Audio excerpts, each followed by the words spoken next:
What's up, Rozones? Welcome to the Arizona and welcome to another audiobook. Today we're going to be going through the second epilogue in the Tales from the Peterplex series. This is going to start getting very interesting. The first epilogue was absolutely mind-blowing and we're going to see where it goes from now on. It seems like we're going to be following a new group, so let's get straight into it.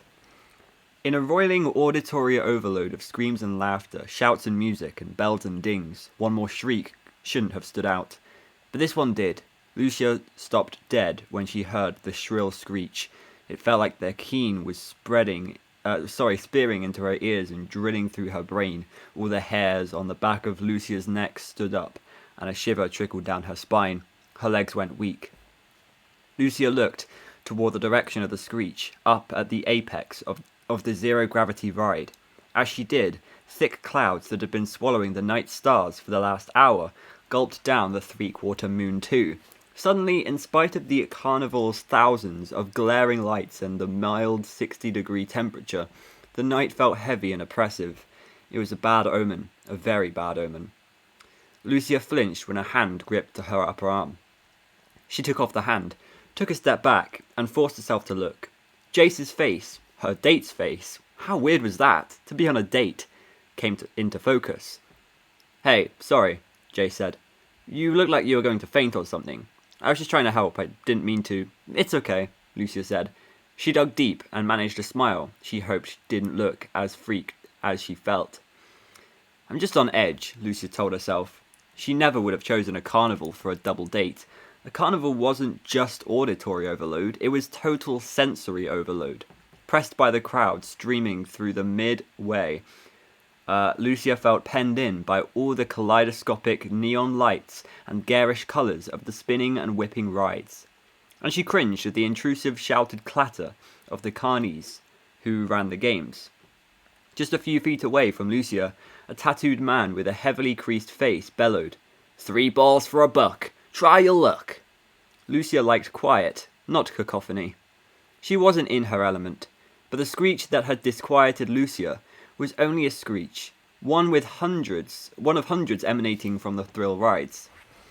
Thinking it was an omen was just her being fanciful, something her logic-based parents would have scolded her for. Lucia took a deep breath and started walking, knowing that Jace would fall in step behind her. He was malleable, like an eager puppy. When Lucia had stopped, she and Jace had fallen behind their friends, Adrian and Hope, zinging around a group of little kids arguing over cotton candy. Lucia scanned the crowded carnival midway and caught sight of Hope's bouncy strawberry blonde ponytail up ahead. Lucia could see dirty blonde curls a few inches above the ponytail. Even from this distance of 20 feet or so, even past the darting kids and sauntering teens and scattered families, Lucia could see the way Adrian's curls lay against the neck of his dark blue polo shirt, which fit him perfectly, as did his faded jeans. Or maybe she was just going from memory.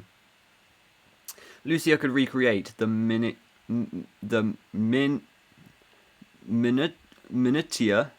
I don't know what that word is, I'm sorry. The miniature of everything Adrian in her mind's eye.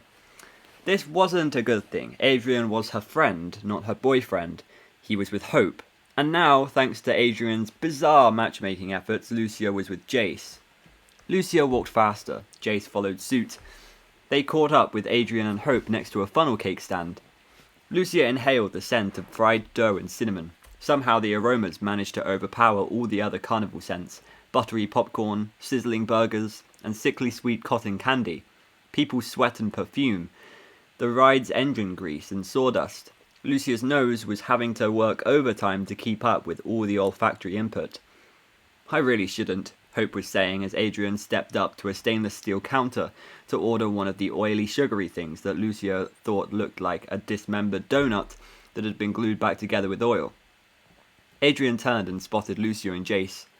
"There you are. We thought we'd lost you. You want a funnel cake? I'm buying." Adrian flashed his perfect white-toothed grin. Lucia shook her head, but Jace said, "Sure." "Yo, dudes!" A deep voice boomed from behind them. That wasn't very deep, I'm sorry. "Yo, dudes!" Lucia didn't bother to turn. She knew that voice. It belonged to Joel. the 6'6" centre on their school's basketball team, who also turned into a traffic sign. I'm joking. I had one of these funnel cakes last night, another deep voice said. This voice was crispier, filled with self-importance. Eat at your own peril. I bathed mine up on the Orbiter ride. Lucia sighed loudly as the two guys, both dressed in baggy jeans and team t-shirts in their school's unfortunate purple and gold colours, pushed past her. They each slapped Adrian on the back. He gave them a friendly smile, but Lucia knew Adrian well enough to know that he wasn't thrilled to see them. She didn't bother to smile at them. Why pretend you liked someone when you didn't? You must have decided to come at the last minute, Joel said to Adrian.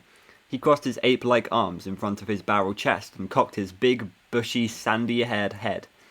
And you lost your phone, so you couldn't call and let us know. He elbowed Wade, the self-professed barfer. Think we're not welcome? Wade grinned. Oh, sure we are. The more the merrier, right, Hope? He winked at Hope. Hope gave Wade a stiff smile and took Adrian's arm. Wade nonchalantly,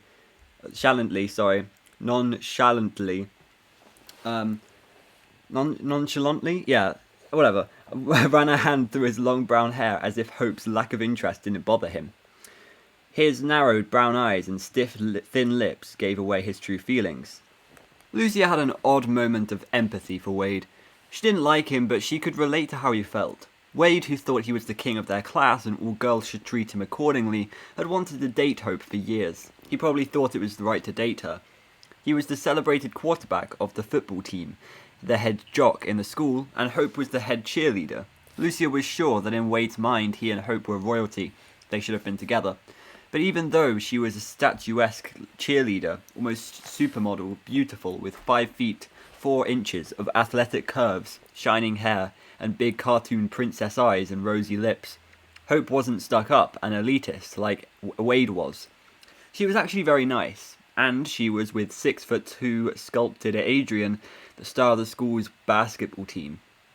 Adrian was also one of the senior class royalty, but he didn't think of himself that way. Adrian was the reason why Lucia's senior year was going a lot better than she'd thought it would when she and her parents had moved to the town just before her last year of high school. Given that she was a straight A student, a science and tech geek with an incongruous obsession with the supernatural and not at all interested in looking and acting normal, Lucia figured she'd be an outcast. But she wasn't, because she and her family happened to move across the street from Adrian, a nice guy who made sure Lucia felt welcome and included. Lucia watched Adrian's friendly blue eyes crinkle as he accepted a tray of funnel cakes and began passing them around. He was so gorgeous. His face belonged on magazine covers. Lucia never tired of watching him, except when her wish that he was more than a friend was too much for her. Hey, Hope, are you really eating fried bread? Shame on you. Nick, one of the 5 males on their high school's cheerleading squad, came up behind Hope and bumped her good-naturedly. A tall, slender girl who looked like she was trying to be invisible trailed behind Nick. Hope smiled at her. Hey, Kel, I didn't know you guys were coming here tonight. The girl shrugged. She looked at the group and then dropped her gaze to her feet. Hope, who had just taken her first bite of funnel cake, quickly wiped sugar and grease off her lips. She chewed then giggled. Join me for a couple extra laps in the morning? She asked Nick. I'll have to work this off. Only if you share, Nick said. He reached out and pulled a piece of Hope's funnel cake. Take as much as you want, Hope said. She looked past Nick. You want some, Kel? Kel, Kelly to everyone except Hope, blinked and shook her head as she toyed with her long, brown single braid. Poor Kelly, Lucia thought. Kelly was so excruciatingly shy when she was in groups. She was Hope's best friend, or one of them. Hope was close friends with Nick too. She was a nice girl, bright and funny. Kelly wasn't a cheerleader. Apparently she and Hope had been friends since they were in kindergarten together. Lucy had overheard Kelly when she thought she was alone with Hope or Nick. Kelly had a lot of interesting things to say because she genuinely liked to study and she read all the time. Pretty, with exotically slanted hazel eyes and soft freckled features, Kelly dressed well, if you were into current fashions. Tonight she wore ankle-hugging olive pants with a cropped tan top that revealed her flat stomach. Lucia wondered what had happened to Kelly to steal her self-confidence. Kelly and I just gorged on corn dogs, popcorn, and milkshakes. Nick snatched another piece of Hope's funnel cake. He opened his wide mouth and popped in the bite. The sugar that remained on his lower lip made him look like a little boy, but then his soft, smooth features always gave him a boyish look. Green-eyed, ginger-haired Nick was cute in a kid-next-door kind of way. "And you're still eating," Hope said affectionately. Nick chewed and swallowed. "But of course, my muscles need fuel." He struck a bodybuilder pose, and Hope laughed.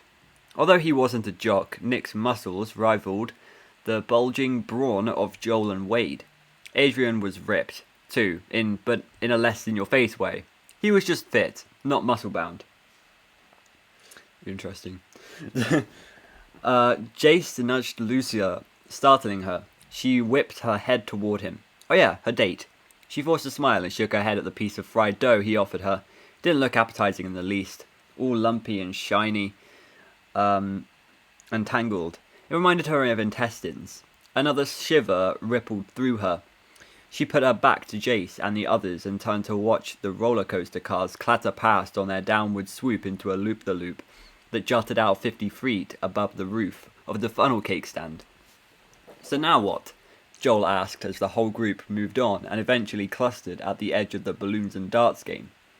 Lucia joined the others, her gaze on the dart-throwing kids standing at the game's counter. She mentally calculated the optimal trajectory that would pop the uppermost red balloon. She could visualize the perfect arc in her head. "We've been on all the rides and played most of the games," Hope said.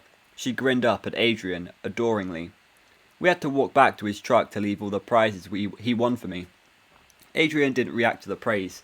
He was too humble to be cocky about his game prowess. He concentrated on eating his funnel cake. Wade rolled up onto the balls of his feet and puffed out his chest. "I won a bunch of stuff last night, so I didn't even bother to play tonight. Joel and I just wanted to go on the rides again." Lucia rolled her eyes, as if she thought, if Wade won anything, it was probably one of the little rubber duck prizes they gave out at the duck pond game. Wade wasn't nearly as awesome as he thought he was. "How did I get here?" Lucia wondered. She didn't even like carnivals. But what could she do when Adrian told her he'd set up the double date? He was being nice and she'd figured saying no would have been rude. And it wasn't like she didn't like Jace. He was a nice guy too. Jace was Adrian's unlikely best friend. Unlikely because Jace was the antithesis of a jock. About 5 foot, 6 inches and skinny, Jace looked like the consummate nerd. He had thick black hair that was never properly combed, equally thick black-rimmed round glasses that he constantly had to push back up on his nose, and a pale angular face that couldn't be called good-looking by anyone, probably not even his mother. On top of his unfortunate looks, Jace dressed in checkered dress shirts. Oh my gosh, this is difficult to say. On top of his unfortunate looks, Jace dressed in checkered dress shirts paired with dress slacks, and he always had at least a dozen pens and pencils stuffed into a pocket protector. He looked like he was the male version of Lucia, a science nerd, but he wasn't all that bright. He was more creative than intelligent. Jace was an artist, a pretty brilliant one actually. He could draw and paint the most amazing portraits. He'd done one of Lucia that made her look downright pretty. Without Jace's artistic talents to help her, Lucia wouldn't have described herself as pretty. She'd always thought her face was too thin and angular to be attractive. She also had odd features. One eye was bigger than the other, her nose was slightly crooked, and her mouth was too wide for her face. All this was part of a head she thought was too big for her petite 5'2" frame, accentuated by her wild kinky black curls, which she could never fully contain but didn't have the heart to chop off. Lucia's late grandmother had loved Lucia's afro-light hair, so Lucia let her hair radiate from her head like a black nimbus in honor of her beloved Nana. Her clothes were a tribute to her Nana. 2. Lucia had a closet full of woven vests in a variety of colours and patterns, all handcrafted by Nana. Lucia paired these vests with men's black shirts, ankle-length skirts, and hiking boots. Even under the protection of Adrian's friendship, Lucio's wardrobe raised eyebrows on a regular basis. A kid eating a slice of pizza walked past, bumping into Wade. "Hey," Wade said. "Watch where you're going." The kid, who looked to be 10 or so, stuck out his pizza sauce-covered tongue at Wade and ran off. Wade looked as if he was going to give chase, but before he could, Joel grabbed his arm. "I've got a great idea," Joel said loudly. He turned and pointed past the roller coaster toward the dome-shaped metal skeleton of Freddy Fazbear's Mega Pizzaplex. "Let's go over there and look around." Lucia gazed toward the well-lit construction site. She shivered. The town had been buzzing about the massive entertainment center for months, ever since Fazbear Enterprises. Ooh! Fazbear Enterprises! It's no longer Fazbear Entertainment. It's Fazbear Enterprises. That's amazing. That's great. I love that they included that because it's not Fazbear Entertainment anymore. That's great. Ever since Fazbear Enterprises announced its intention to create a Coliseum-sized arena filled with games, rides, restaurants, and stages that would feature all the Fazbear animatronic characters, everyone thought the project was wonderful. It was an economic boom for the town. It was supposed to create tons of new jobs and bring in thousands of tourists. Lucia wasn't so sure the place was a great idea. She'd read stories about the old Freddy Fazbear's pizzerias. There were rumours, dark ones. She'd even heard that the pizzeria was being built over the top of one of those pizzerias with a checkered past. "Why would we go over there?" Hope asked. "It's just a construction site." "Yeah, but it's a good one. I checked on it a couple times.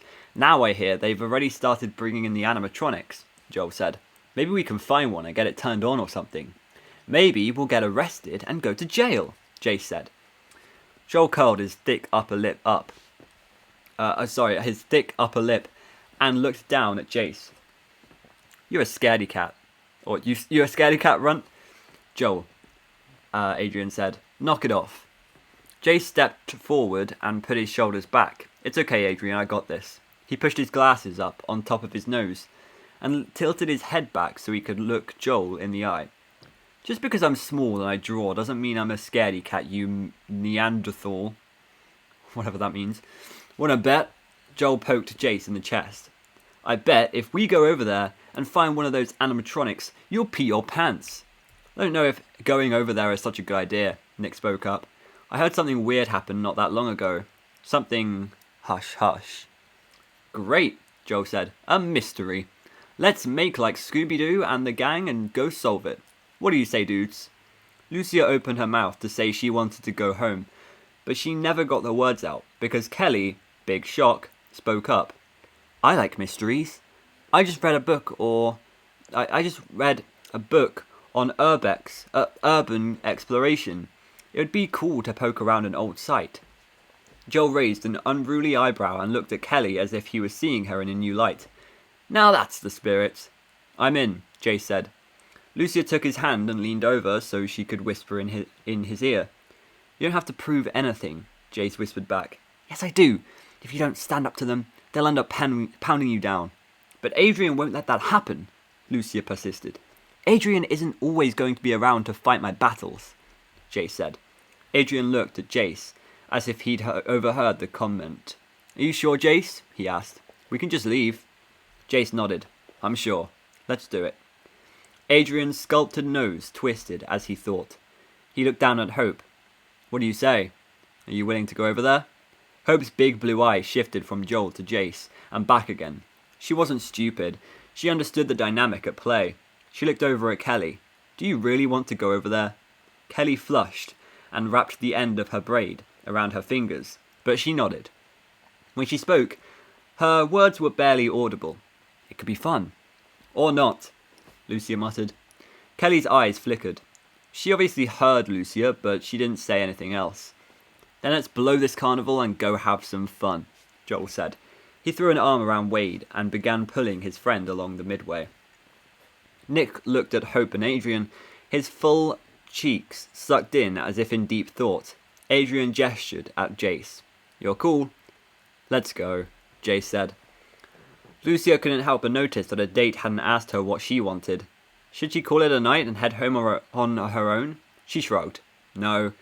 She had to admit the idea of finding an animatronic kind of appealed to her. She was fascinated by robotics. So, Lucia followed her friends and her not friends through the carnival revelers. She tried not to think about the screech that had unnerved her earlier. I really love this setup so far. I love how we know a lot about the characters in quite a short period of time.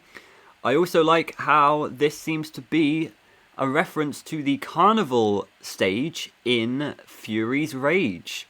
That's very interesting because in that very stage there is in fact a big building in the distance being built.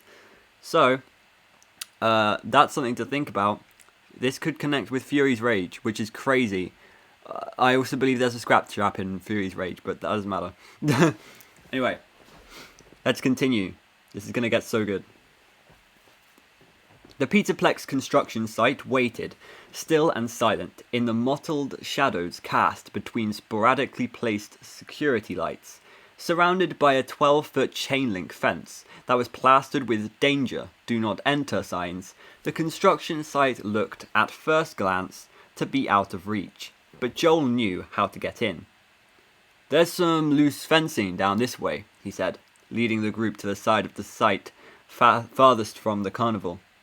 It had taken just 10 minutes for them to walk from the carnival to the construction site, but it took another 10 to circumnavigate the unfinished dome structure, because the fencing was set 100 yards or so beyond the edges of the building itself.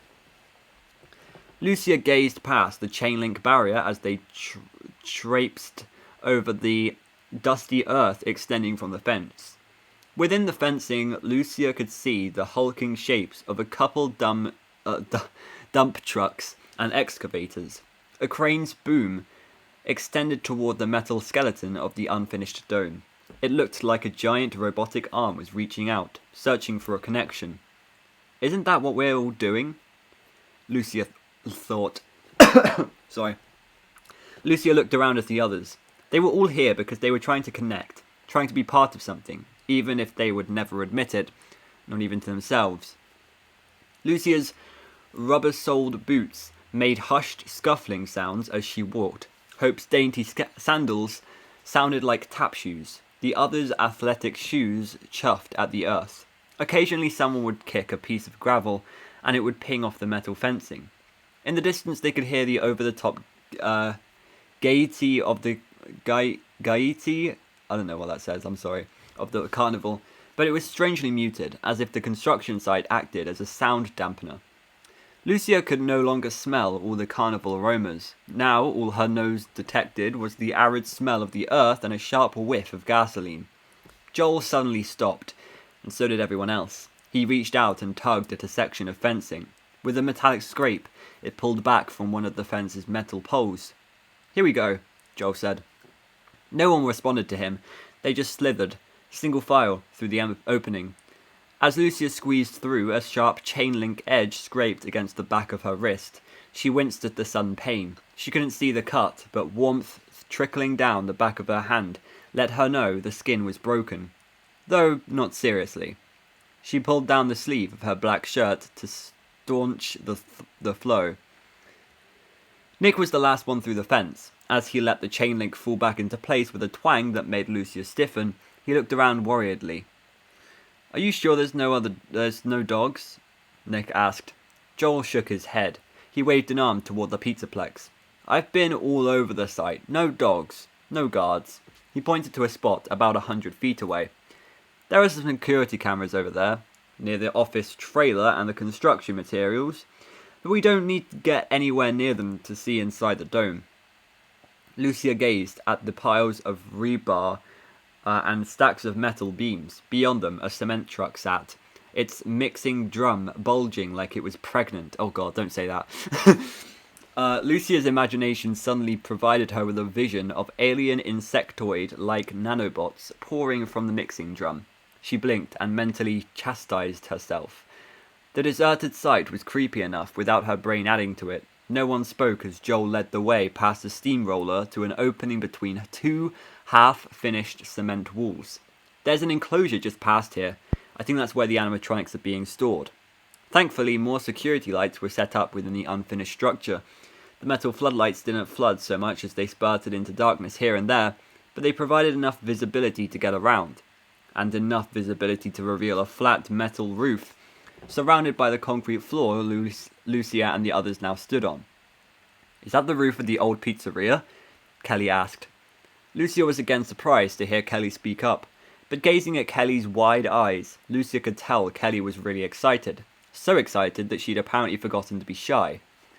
"What pizzeria?" Hope asked. She was clinging to Adrian's arm. She obviously didn't want to be here, but she was trying to be a good sport. "It's an old Freddy Fazbear pizzeria site," Lucia said. "I read about it. I think they're going to turn it into a museum or something." "Look over there," Nick said. "There's a ramp that looks like it's heading down, maybe toward the pizzeria's entrance." "Come on."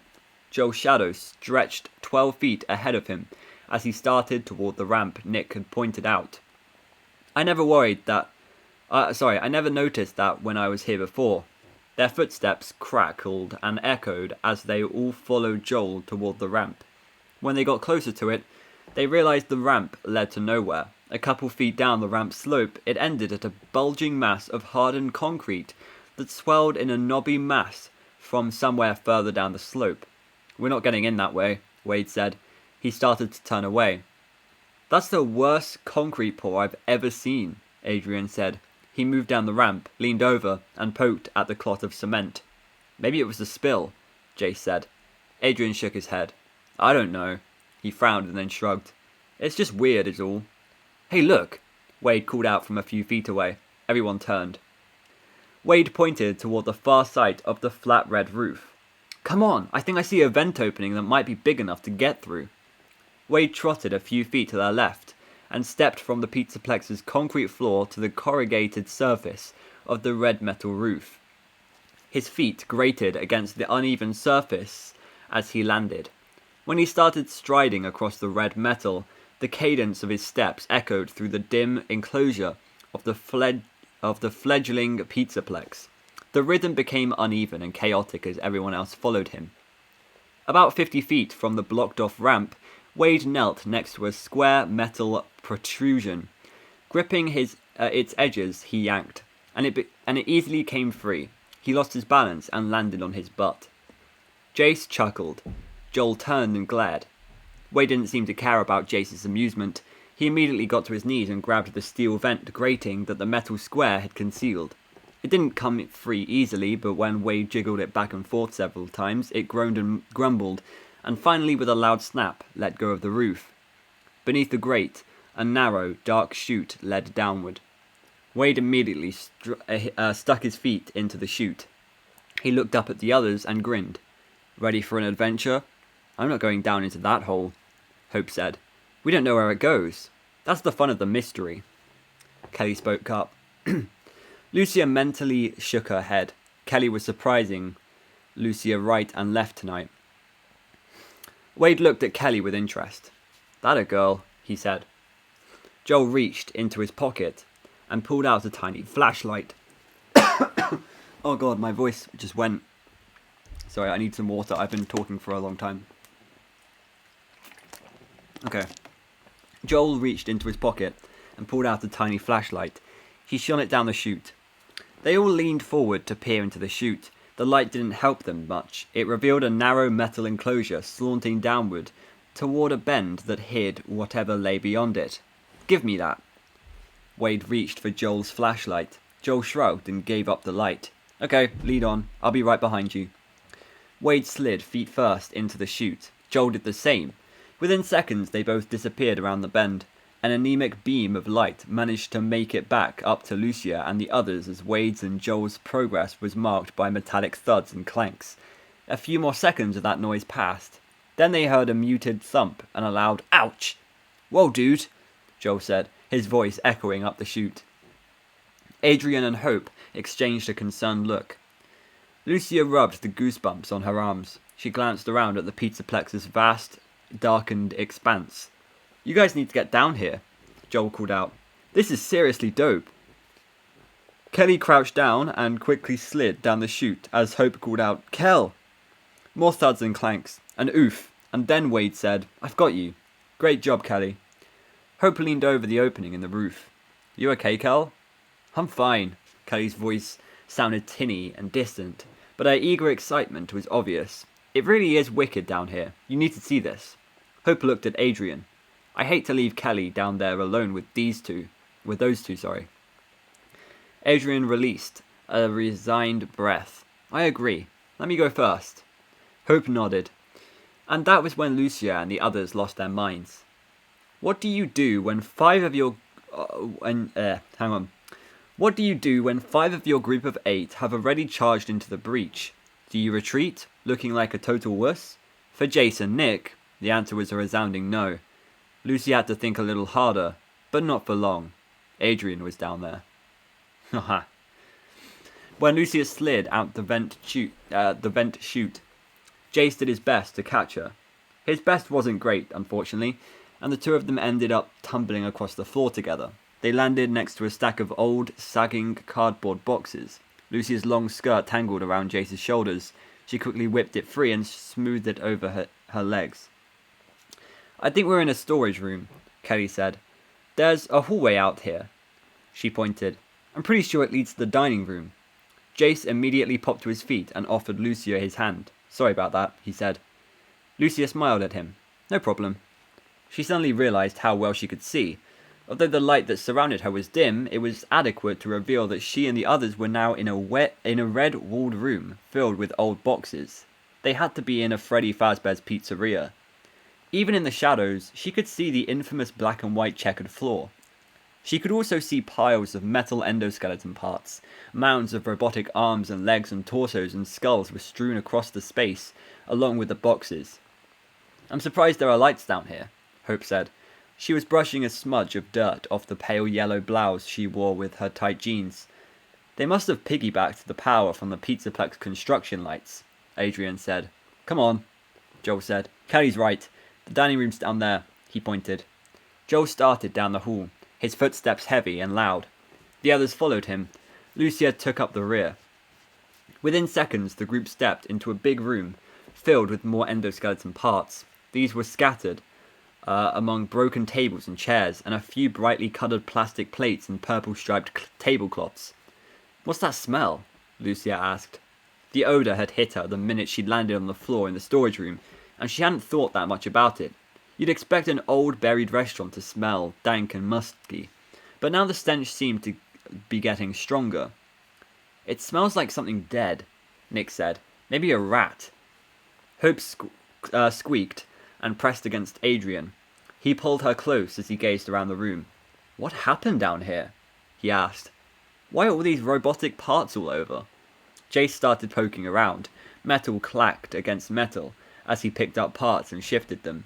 Maybe they're using the place as a storage area until they get the rest of the Pizzaplex built. Yeah, but why are they storing old, broken robotic parts? Lucia asked. Adrian let go of Hope. Clearly curious, he too began looking around. Hope hugged herself and pressed back against the edge of a small semicircular stage, which was next to a long rectangular one. The small stage would have been Foxy's stage, Lucia thought. The animatronic fox had been a fixture in the old Freddy Fazbear's pizzerias. Lucia left Hope and joined the others. Jace had pulled out his small sketch pad and was drawing a robotic skull. The rest of the group was traipsing through the robotic rubble, shifting a metal arm here, a metal leg there. Lucia's gaze shifted from part to part. The heads were the most unsettling parts. Their dead eyes. Lucia stopped and stared. She realized that the head she was looking at wasn't made of metal. It wasn't an animatronic head. It was... Lucia stumbled back and covered her mouth. The burger she and Jace had shared at the start of the evening churned in her stomach. She turned and threw it up. Jace was at her side immediately. Lucia! What? Lucia, so chilled she felt like she'd stepped into a freezer, lifted a shaking finger. She pointed at the head that was still lying on its side, its clouded eyes staring. She opened her mouth, but she couldn't get a word out. Jace looked in the direction of Lucia's finger. He frowned and stepped toward the head, showing his sketch pad back in his pocket. Is that some kind of prop? He leaned over and touched the head. He yelped and fell, landing on his hands and knees. He started scrabbling away from the head. At the same time, Kelly let out a scream even more ear-splitting than the one Lucia had heard at the carnival. And because Kelly's scream wasn't entangled with other screams and carnival sounds, it pierced through the silence like a scythe. Lucia and Jace, already shocked, had to struggle to their feet before they could head toward Kelly. Everyone else, even Hope, was at Kelly's side in an instant. In that same moment, Hope's screams joined Kelly's. The guys' gasps were the bass to the girls' soprano cries. Lucia and Jace finally reached the others. Reluctantly, Lucia looked in the direction of their gazes and she blanched. Her stomach flipped over again. She gagged, but managed to keep from heaving. Piled together, in a macabre, I don't know how to say that word. Piled together in a pyramid, a gruesome tangle of human limbs, torsos, and heads were rotting next to a snarl of ragged metal endoskeleton parts. Lucia, unconsciously, did an inventory of the parts. At least 11 bodies were lumped together in pieces. Lucia's brain, against her will, took in the details. The severed heads and dismembered arms and legs hadn't been cut away from the limbless torsos. The ends of the exposed bones were jagged. They'd been snapped, not sawed through. Torn tissue and mangled veins revealed the same thing. These bodies had been wrenched apart. What could do that? Unable to look away from the savagery, Lucia noticed dark, rust-coloured stains sprayed across the floor and the walls. Dried blood was everywhere, even spotting the metal robotic parts. Adrian recovered himself first. He grabbed Hope's hand and pulled her back from the grisly heap. "We need to get out of here." No one argued with him. When Adrian turned, everyone followed him. They all ran back toward the dining room, pounding into the hallway and scrambling past the boxes in the storage room. There, however, they all stopped. The bottom of the chute was no longer open. The metal had collapsed, crushed together as if crimped by a giant hand. Their escape route was blocked. Everyone stared at the closed-off chute. They panted in unison and exchanged wide-eyed, pale-faced looks. Adrian was the first to get a grip. "There has to be another way out. Come on." Adrian led the group down the hallway away from the dining room. The hallway ended at an exit door, but the door was engulfed in cement blocks and more robotic parts. "Help me!" Adrian squatted next to a cement block. He and the other guys tried to lift it. It wouldn't budge. Adrian stood and took a deep breath. Okay, there have to be other doors, windows, something. And there were other doors and windows, but they were all blocked. Some were actually cemented closed. Nothing would open. Nothing would give way, no matter how much effort the guys put into it. And a search of the entire restaurant didn't reveal any other vertical chutes. It also didn't reveal any tools that would have helped them pry apart the closed-off chute. Adrian suggested they use robotic arms to try and peel back the metal blocking their egress, but his idea didn't work. They were trapped. Unwilling to return to the dining room, where the decaying body parts seemed to pulse with malevolent intent, the group started down the hall leading to the storage room. Their footsteps made scurrying sounds as they all shuffled, flat-footed in defeat, over the grit-covered floor. By now, they were all dirty and sweaty and breathing heavily. Lucia hadn't stopped shaking since she'd seen the first head. Adrian put his arm around Hope. "Don't worry, when the construction crew returns in the morning, we'll hear them. We can bang on the metal and they're sure to hear us. They'll get us out." Hope gave Adrian a little hesitant nod that belied her name. Trailing behind the couple, Lucia wished Adrian would put his arm around her too. Maybe reading or misreading her thoughts, Jace sidled close and took Lucia's hand. She didn't protest. About halfway down the hallway, Adrian stopped. He held up a hand. "Listen," he whispered. They clustered around Adrian as he turned back toward the way they'd just come. As soon as their steps ceased, they heard it. A creak. Everyone strained to see into the dimness of the dining room. The creak sounded again, loudly. Now it was an unmistakable creak, a creak of moving metal. "What is that?" Joel asked. "Shh," Adrian said. He cocked his head to listen. The creak repeated itself. It sounded like a metal gate, swinging back and forth in a breeze. Sort of. It was an odd sound. The creak was caught up in a faint hiss. Adrian pressed his lips together, the way he always did when he was thinking deeply. He looked at the others. Come on, let's go check it out. He didn't whisper, but he kept his voice low.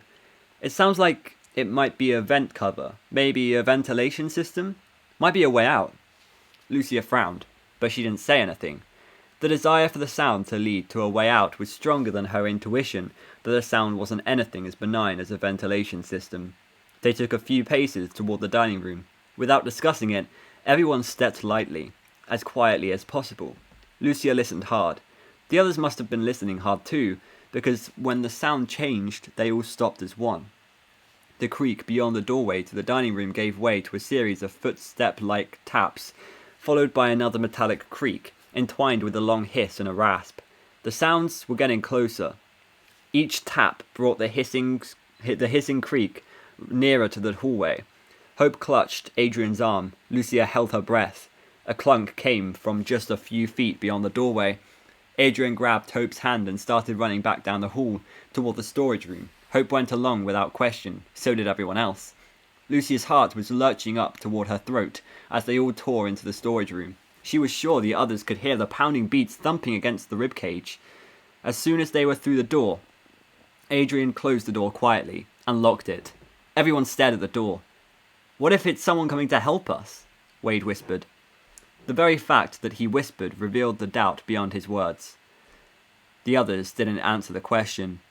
They just looked at one another, with wide eyes. Clearly, everyone was realizing what Lucia had known as soon as she had heard the first creak. They weren't down here alone, and whatever was down here with them wasn't here to help them get out. And that's the end. It's a cliffhanger. It is a cliffhanger epilogue. Oh my god. I really like this setup. I quite like the characters. They're all very distinct. Like, you know what they're all like instantly, pretty much. And I really like how it's kind of like the Silver Eyes. It's got a Silver Eyes vibe, which is amazing, because I feel like we kind of need more of that sort of thing, even though it's kind of like, yeah, very like yeah. Anyway, this is really cool. I really like the vibes of this epilogue. I hope that this story continues in the next epilogue. It probably will. I don't know if they're going to die. I think they probably will, or at least a few of them will. I feel like we're going to be seeing a lot more of Lucia, definitely. There seems to be a lot more to these characters than like Gil and, what was it, Dan or Danny. So yeah, I'm enjoying this, and these epilogues are great. The stories in Tales of the Petaplex are great so far. I hope that you've been enjoying, and yeah, I'm going to see you in another video. Goodbye.